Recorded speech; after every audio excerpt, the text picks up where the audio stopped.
गर्व क्यों ना हो, फख्र क्यों ना हो, खुशी क्यों ना हो, जो किताब अल्लाह रब्बुल आलमीन ने अपने प्यारे आका, अपने प्यारे हबीब सल्लल्लाहु अलैहि वसल्लम पर नाजिल फरमाया, उस पूरी कुरान को बच्चे ने अपने सीने में जज्ब कर लिया है। और खुशी से माँ भी झूम रही है, बाप भी झूम रहा है। और खुशी इस बात की है कि 300 पारा तो जज्ब सीने में मेरे बेटे ने किया है, लेकिन जब दिन होगा तो अल्लाह रब्बुल आलमीन उस बच्चे के माँ बाप के सर पे ऐसा ताज रखेगा जिसकी रोशनी सूरज की रोशनी पर गालिब आ जाएगी। तो जब बच्चे ने कुरान का 300 पारा अपने सीने में जज्ब कर लिया, तो मुस्तफा जाने रहमत के सदके में रब ने माँ बाप को यह मकाम अता कर दिया कि सर पे ताज ये जर्रे इतना इस कदर हसीन और जमील होगा कि रोशनी सूरज के उस पर गालिब आ जाएगी, उसकी रोशनी सूरज पर गालिब आ जाएगी। तो जब माँ बाप का ये आलम है, तो जिस बच्चे ने सीने में कुरान बसाया होगा उस बच्चे का नारे तकबीर, नारे रिसालत, मसलके आला हजरत, नारे तकबीर, नारे रिसालत। माशाअल्लाह। ये लोगों, अल्लाह कुरान मुकद्दसा में ऐलान फरमा रहा है, इन्ना दीना इंदल्लाहिल इस्लाम, बेशक रब के नजदीक पसंदीदा दीन मजहब इस्लाम है। मोहब्बत से कहे तो सुभान अल्लाह। रब के नजदीक पसंदीदा दीन मजहब इस्लाम है। और कौन इस्लाम? वो इस्लाम जिस इस्लाम को मैदान करबला में हुसैन इब्ने अली ने गर्दन कटा के बचाया है। वो इस्लाम जिस इस्लाम को यजीदी मिटाने के लिए सर से लेकर पैर तक जोर लगा दिए कि किसी तरीके से इस्लाम मिट जाए, इस्लाम का दरख्त के जड़ को काट दिया जाए, इस्लाम के झंडे को गिरा दिया जाए। मगर वही हुसैन इब्ने अली ने मैदान करबला में अपने सेले पे हाथ रखे और यजीदियों को ललकार के कहा था, जालिमों, इस कुरान को मिटाने के चक्कर में मत रहना। अगर तो मिटाने के लिए मैदान करबला में आया है, तो रसूल का बेटा कुरान को बचाने के लिए मैदान माशाअल्लाह, माशाअल्लाह, हक हजरत। जैसे माँ के लालन के अंदर इतनी हिम्मत नहीं है कि कुरान को वो मिटा दे, इस्लाम को मिटा दे, इस्लाम के दरख्त के जड़ को वो काट दे, इस्लाम को फना कर दे, नहीं कर सकता। क्योंकि मैदान करबला में हुसैन इब्ने अली ने इस्लाम के चेहरे पर ऐसा खाबा मल दिया है कि कयामत तक अब इस्लाम का चेहरा सियाह नहीं होगा। माशाअल्लाह, माशाअल्लाह। कयामत तक इस्लाम के चेहरे पर अब कालिक नहीं लगाई जाएगी, क्योंकि इस्लाम के दरख्त में ये दुनिया का पानी नहीं मिलाया गया है। मोहब्बत से कह दे सुभान अल्लाह। इस्लाम के दरख्त में ये दुनिया का पानी नहीं लगाया गया है। इस्लाम के दरख्त में दुनिया की मिट्टी नहीं चढ़ाई गई है। इस्लाम के दरख्त में दुनिया का पानी नहीं मिला है। और इस्लाम के दरख्त की सिंचाई ये कारी फिरोज साहब किबला ने नहीं किया है। इस्लाम के दरख्त की सिंचाई मौलाना हाशिम साहब किबला ने नहीं किया है, बल्कि मैदान करबला में हुसैन इब्ने अली ने इस्लाम के दरख्त में नन्हे असगर के खून से सिंचाई किया। बेशक सुभान अल्लाह, बेशक माशाअल्लाह, हक बात है। माशाअल्लाह। अली अकबर के खून से इस्लाम के दरख्त को, अब्बास अलंबरदार के खून से इस्लाम के दरख्त को सींचा है। अली अकबर के खून से इस्लाम के दरख्त को सींचा है। बेशक इंशाअल्लाह अब ये कयामत तक इस्लाम का दरख्त मुरझा नहीं सकता, हक है। क्योंकि अब इस्लाम की बात आई है। तो जरा हम आगे बढ़े, 2 कदम आप भी आगे बढ़ो। यही इस्लाम, जब इस इस्लाम को मिटाने के लिए लोगों ने अपना कदम आगे बढ़ाया और इस्लाम पर तरह तरह की जब उंगली उठाने लगे, इस्लाम को मिटाने के लिए एड़ी तक छोटी जोर लगाना शुरू कर दिए, तो ये इस्लाम बीमार हो गया। इस्लाम क्या हो गया? अब आप सोच रहे हो यार, बीमार तो इंसान होता है, इस्लाम कैसे बीमार हो गया? अगर कोई इसमें इस्लाम नाम का आदमी बैठा हो तो यूं ना सोची कि हम बीमार हुए, क्योंकि वो इस्लाम और है और मेरा दीन इस्लाम। जब ये इस्लाम बीमार हुआ तो ये इस्लाम हुसैन इब्ने अली के चौखट पर आया। मोहब्बत से कहते सुभान अल्लाह। इमाम हुसैन के नाम पर दोनों हाथों को फिजा में लहरा के कहते या रसूल अल्लाह। हुसैन आजम के चौखट पर आया और कहने लगा, हुसैन मैं बीमार हो गया हूं, मैं कमजोर हो गया हूं, मैं लागर हो गया हूं। तो मेरे हुसैन ने फरमाया, ए मेरे नाना के दिल, तू बीमार हो गया है, तू कमजोर हो गया है, तू लागर हो गया है, तेरी कमजोरी कैसे खत्म होगी, तेरी लागरी कैसे खत्म होगी, तेरी बीमारी कैसे खत्म होगी? तो नाना जान के दीन ने मचल करके जवाब दिया, हुसैन मेरी कमजोरी खत्म करने के लिए दवा की जरूरत नहीं है।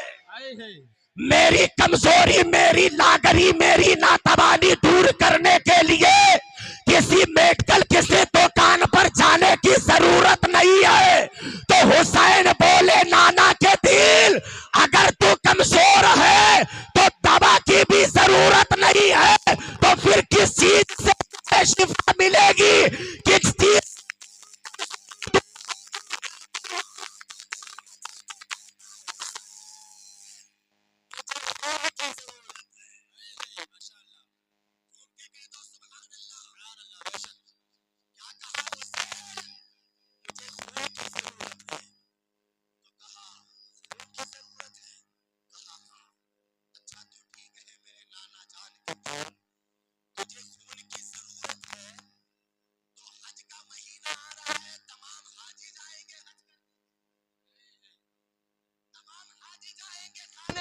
हज करने के लिए किसी भी हाजी का खून ले लेंगे और लेने के बाद में तुझे दे देंगे, कामयाब हो जाएगा, तेरी ताकत, तेरे अंदर ताकत भी आ जाएगी, कमजोर हो।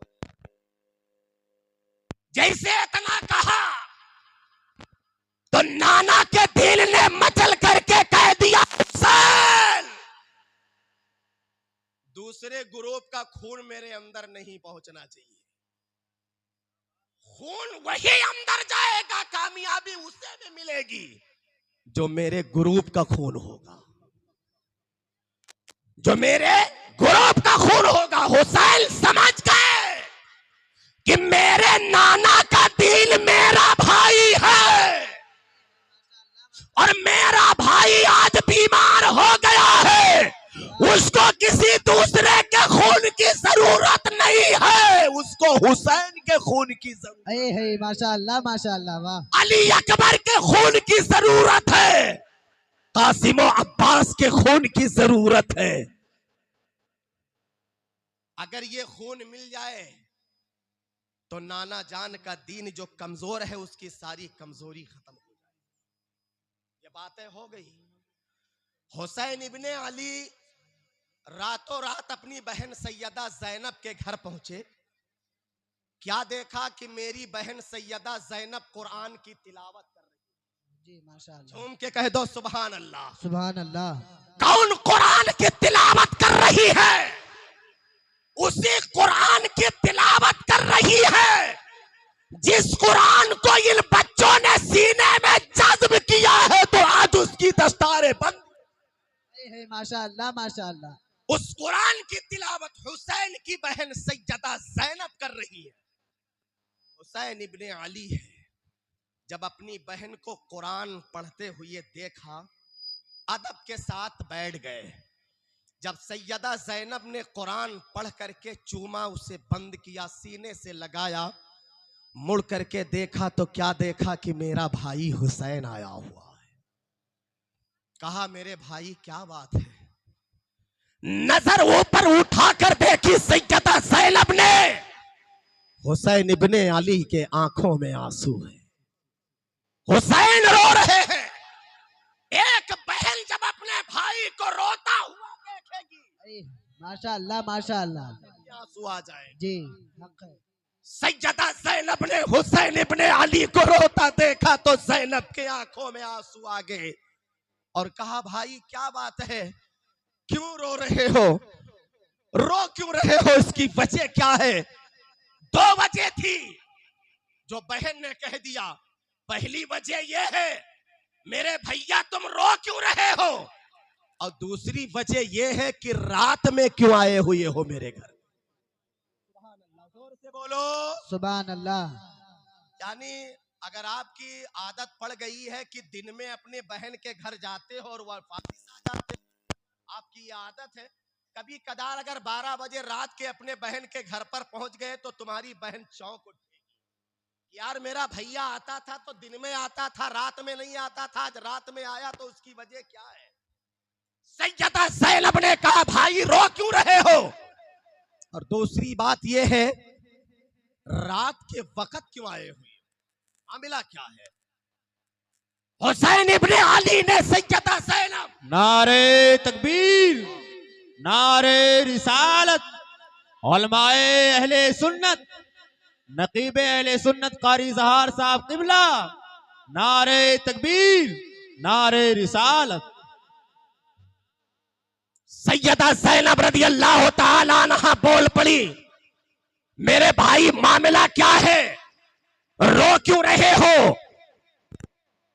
हुसैन इब्ने अली ने कहा बहन ज़ैनब रो इसलिए रहा हो कि आज जब मैं तुम्हारे दरवाजे पे आके पहुंचा, घर के अंदर मैंने कदम रखा तो क्या देखा कि तुम कुरान की तिलावत कर रही हो।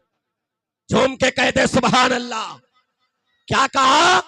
बहन मैंने देखा अपनी आंखों से कि तुम कुरान की तिलावत कर रही हो। तो कहा हाँ भाई कुरान की तिलावत कर रही थी, पर तुम्हें रोना क्यों आ गया? कुरान पढ़ते देख करके तुम्हें मुस्कुराना चाहिए, कुरान पढ़ता देख के तुम्हें खुश होना चाहिए, कुरान पढ़ता देख के तुम्हारा दिल बाग बाग होना चाहिए, कुरान पढ़ता देख के तुम्हें मुस्कुरा देना चाहिए। मैं इनको कुरान पढ़ते हुए तुमने देखा तो रोना क्यों शुरू कर दिया? हुसैन फरमाते हैं ज़ैनब बात यह है कि जब मैंने तुझे कुरान पढ़ते देखा तो मुझे मेरी मां सैयदा फातिमा की याद आ गई, क्योंकि जब कभी भी मैं घर में कदम रखता था तो मैं अपनी मां सैयदा फातिमा को कुरान पढ़ते हुए, इसलिए बहन ज़ैनब मैंने तुझे कुरान पढ़ते देखा तो मुझे मेरी मां फातिमा की याद आ गई है। सैयदा ज़ैनब ने फिर यूं कहा कि भाई चलो ये बात हो गई, अम्मा फातिमा की याद आई तो तुम रो दिए, आधी रात के वक्त आए इसकी क्या जरूरत पड़ी? हुसैन ने कहा बहन ज़ैनब मेरे ड्योढ़ी पर, मेरे दरवाजे पर, मेरे घर पे, मेरे चौखट पर मेरे नाना का दीन आया था और कह रहा था मैं कमजोर हो गया हूं, मैं बीमार हो गया हूं। मैंने नाना के दीन से पूछा था कि तेरी कमजोरी और तेरी बीमारी कैसे दूर होगी, तो ये बहन ज़ैनब मेरे नाना के दीन ने बताया है कि हुसैन तुम्हारा खून मिल जाए तो मेरी कमजोरी दूर हो। माशाअल्लाह, सुभान अल्लाह, सुभान अल्लाह, जिंदाबाद जिंदाबाद। बहन ज़ैनब बता तुम्हारी राय क्या है? मैं यही मशवरा लेने के लिए आया हूं। तब सैयदा ज़ैनब ने कह दिया भाई अगर खून बहा करके अकबर को दे करके कासिम को दे करके, अब्बास को दे करके, खुद अपनी जान दे करके अगर नाना का दीन बचाया जा सकता है तो तुम्हारी बहन बिला झिझक तुम्हें इजाजत दे रही है कि मेरे भाई हुसैन गर्दन कटाना पड़े तो कटवा देना, सकीना को यतीम करना पड़े तो कर देना, मदीना छोड़ना पड़े तो छोड़ देना, नाना की आजमत पर दाग नहीं। अल्लाह ताला सबको ऐसी बहन अता फरमाए। हमारी बहन और तुम्हारी बहन अगर आजकल की होती तो कहती मौलाना दिलदार भैया का करे जई हो हुआ अकेले मार डारे जई। हमारी तुम्हारी बहन ऐसे कहती खून डारे जई हो, और दूसरे लोग हैं कमेटी के लोग, सदर साहब, मनीजर साहब, खजांची साहब, उन्हीं मदरसा खोली ना है, मदरसा के झगड़ा होते जाए उन्हीं हुरे जाए, तुम क्या करेगी? ऐसा ही कहते ना। आजकल की माएं ऐसी हैं, आजकल की बहनें ऐसी हैं। अल्लाह ताला सबको सैयदा ज़ैनब जैसी बहन अता फरमाए और हुसैन आज़म जैसा भाई मौला सबको अता फरमाए। सैयदा ज़ैनब कह रही है भाई मदीना छोड़ना पड़े तो छोड़ देना, गर्दन कटाना पड़े तो कटा देना, घर को खैराबाद कहना पड़े तो कह देना, मगर नाना जान के दीन पर आंच नहीं आने। और यही हुआ, हुसैन इब्ने अली ने मदीना छोड़ा, मक्का छोड़ा, सफर की मशक्कतें उठा करके मैदान करबला में आए, अपने 72 जानिसारों को दे दिया, अकबर दे दिया, असगर दे दिया, कासिम दे दिया, और खुद आखिर में हुसैन इब्ने अली ने अपना गर्दन भी दे दिया, कुरान को जिंदगी अता। ओ हुफ्फाज़े किराम, जब कुरान पढ़ा करो तो हुसैन को याद कर लिया करो, जब कुरान की तिलावत किया करो तो सैयदा ज़ैनब को याद कर लिया करो, जब कुरान बैठ करके मेरी बहनों घर में पढ़ा करो हजरत सकीना को याद कर लिया करो, जब कुरान जब जब तुम पढ़ा करो हजरत अकबर और असगर और कासिम को याद कर लिया करो। ये सभी लोगों का सदका है कि आज कुरान हमारे घरों तक आ गया। बेशक बेशक, सुभान अल्लाह सुभान अल्लाह। छोटे छोटे बच्चे कुरान पढ़ते हैं और अपने सीने में कुरान को जज्ब करते हैं। ये माँ की दुआ है, बाप की दुआ है, हुसैन इब्ने अली का करम है और हुसैन के नाना की अता है। बेशक बेशक, सुभान अल्लाह। कि आज बच्चा हाफिज कुरान है। कुरान अपने बच्चों को पढ़ाओ और लोगों में ये ऐलान करके बता दो, लोगों शाहरुख ना बनेगा ना तू सलमान बनेगा, बेटा है मेरा हाफिज कुरान बनेगा। बेशक बेशक, सुभान अल्लाह। अपने बच्चे को हाफिज कुरान बनाओ, आलिम दीन बनाओ, मुफ्ती बनाओ, दीन की बातें सिखाओ, क्योंकि मरने के बाद यार यही काम आने वाली है। बेशक बेशक। ए लोगों, जब तुम कुरान पढ़ोगे, और उन बच्चों से भी गुजारिश है जिन बच्चों ने कुरान को अपने सीने में जज्ब किया है, वो बच्चे अगर मेरी आवाज सुन रहे हो तो उनसे भी गुजारिश कर रहा हूं, कभी तकब्बुर मत करना कि मैं हाफिज बन गया हूं, कभी घमंड मत करना क्या बात। कि मैं हाफिज बन गया हूं, कभी अपने आप पर गुरूर मत करना कि मैं कुरान का कारी हो गया हूं, हाफिज कुरान बन गया हूं। ये घमंडो गुरूर और तकब्बुर छोड़ देना। इसलिए अज़ाज़ील भी हाफिज था, कारी था, सूफी था, मुत्तकी था, मुहद्दिस था, मुकब्बिर था, मुदब्बिर था, बहुत बड़ा इल्म था उस अज़ाज़ील के पास, मगर खुदा का एक हुक्म नहीं माना तो अल्लाह ताला ने उसे मरदूद करार दे करके जन्नत। बेशक बेशक, जी हक। तकब्बुर बहुत बुरी बला है। बेशक बेशक। मेरे सरकार फरमाते हैं मन तअल्लमल कुरान व अल्लमा। बेशक सरकार फरमाते हैं, माशाल्लाह, नारे तकबीर, नारे रिसालत, अज़मते मुस्तफ़ा कॉन्फ्रेंस, मसलके आला हजरत उलमाए अहले सुन्नत। माशाअल्लाह। रसूल कौनैन सल्लल्लाहु अलैहि वसल्लम फरमाते हैं, माशाअल्लाह। मेरे नजदीक सबसे ज्यादा बेहतर वो है जो कुरान को सीखे और दूसरों को सिखाए। बेशक बेशक, सुभान अल्लाह। इस नीयत से कुरान को सीखना कि जब मैं कुरान का हाफिज हो जाऊं तो दूसरे को भी कुरान में सिखाऊंगा। बेशक बेशक, अगर ये तुम्हारी नीयत है तब तो खैर ठीक है, तुम भी जगमगाओगे, तुम भी चमकोगे, तुम्हारा सीना नूर का मदीना बनेगा, तुम्हारी शादी होगी, तुम्हारे बच्चे होंगे और तेरी नस्ल जहां तक चलती जाएगी, आने वाले नस्ल में तेरे हाफिज कुरान। बेशक बेशक, सुभान अल्लाह सुभान अल्लाह। इसलिए लोगों, ओ मेरी माओ बहनों, मैं तुमसे मैं गुजारिश कर रहा हूं, तुम भी कुरान पढ़ो और अपने बच्चों को भी कुरान का दर्स दो, वो भी कुरान पढ़े।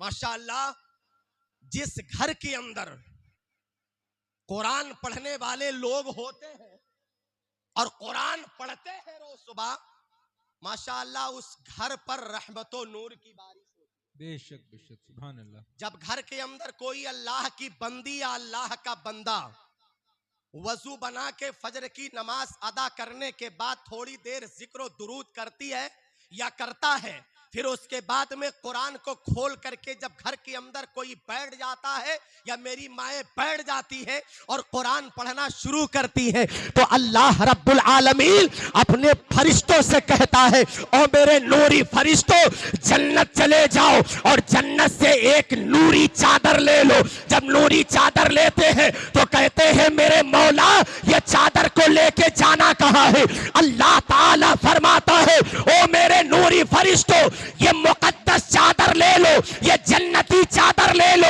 ये नूरी चादर ले लो, मेरा फला बंदे के घर चले जाओ, क्योंकि उस घर के अंदर मेरी बंदी या मेरा बंदा कुरान की तिलावत कर रहा है।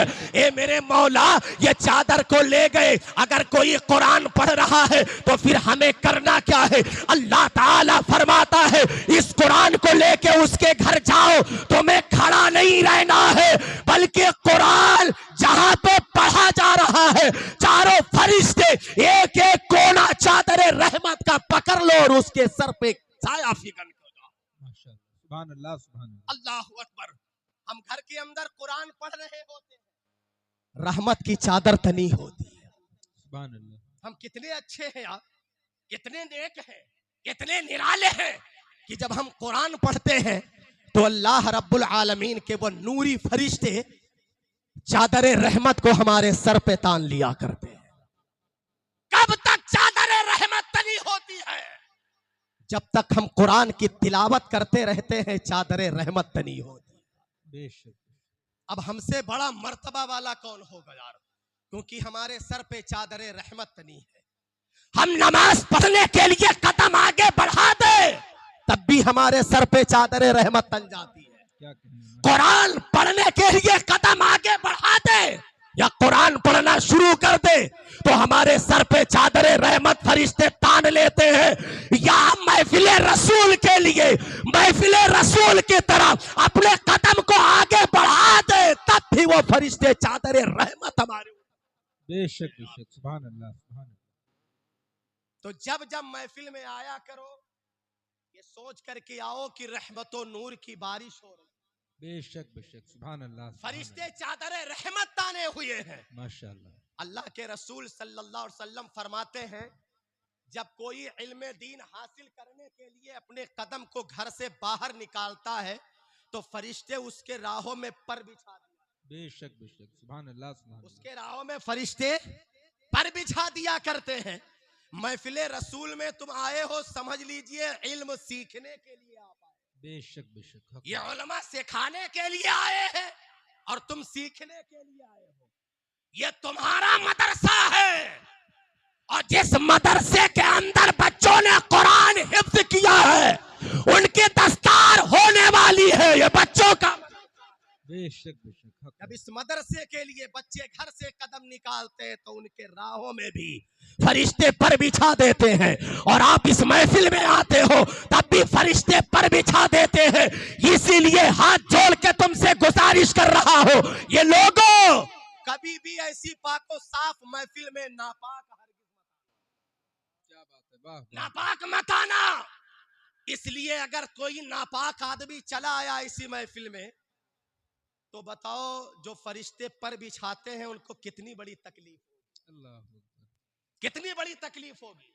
आका फरमाते हैं अत्तहारतु निस्फुल ईमान, पाकी आधा ईमान है। बेशक बेशक पाकी आधा ईमान है। पाको साफ रहा करो वरना फरिश्तों को तकलीफ होगी। जब मिलादे मुस्तफा के लिए तुम कदम आगे बढ़ाओगे तो उनके पर पे पैर तुम्हारा पड़ेगा, उन्हें तकलीफ होगी। और दूसरी बात, खुदा ना खास्ता अगर तुम्हारी रूह निकालने का वक्त आ गया तो हजरत मलकुल मौत को भी तकलीफ होगी। अल्लाह अकबर। इसलिए मौत का कोई ठिकाना नहीं है, कब और किस वक्त और किस दिन तुम्हारे पास आ जाए। बेशक बेशक जी वो हक है। निकालने के लिए जो फरिश्ते आएंगे उनको भी तकलीफ होगी। इसलिए कहा जाता है यार लाख पाको साफ हो करके इसी महफिल में आया करो। एक जगह हम लोग गए मिलाद पढ़ने के लिए, वो एक मर्तबा नहीं कम से कम 4-6 मर्तबा जा चुके प्रोग्राम में। तो हजरत बहुत ज्यादा मजमा, इतने लोग बैठे हुए, इससे 3-4-5 गुना ज्यादा मजमा हम लोगों ने देखा। लेकिन एक मर्तबा खुदा ना खास्ता गांव वालों ने चंदा किया, और चंदा करने के बाद इस बज़्म को मस्जिद में सजा दिया। कहां सजा दिया? मस्जिद में सजा दिया। तो अल्हम्दुलिल्लाह जब मस्जिद के बाहर प्रोग्राम सजाया जाता था तो 400-500 की तादाद में लोग हुआ करते थे, और जब मस्जिद के अंदर बज़्म को सजाया गया तो ज्यादा से ज्यादा 35 से 40 लोग। कितने लोग पहुंचे? 35 से 40 लोग पहुंचे। मैंने कहा यार मस्जिद में क्यों नहीं आते। और अल्हम्दुलिल्लाह ये मस्जिद खुदा का घर है, और अल्हम्दुलिल्लाह हमने नबी का कलमा पढ़ा है, हम दीन में हमने दाखिला ले लिया है, हम कुरान पढ़ने वाले हैं, हम नमाज पढ़ने वाले हैं, हम रोजा रखने वाले हैं, हम ज़कात देने वाले हैं, हम हज करने वाले हैं, हम गौसो ख्वाजा का नारा लगाने वाले हैं, हम रसूलुल्लाह का नारा लगाने वाले हैं, हम सरकार से उल्फत रखने वाले हैं, हम कुरान पढ़ने वाले हैं, हम कुरान को सीने में बसाने वाले हैं। आखिर मस्जिद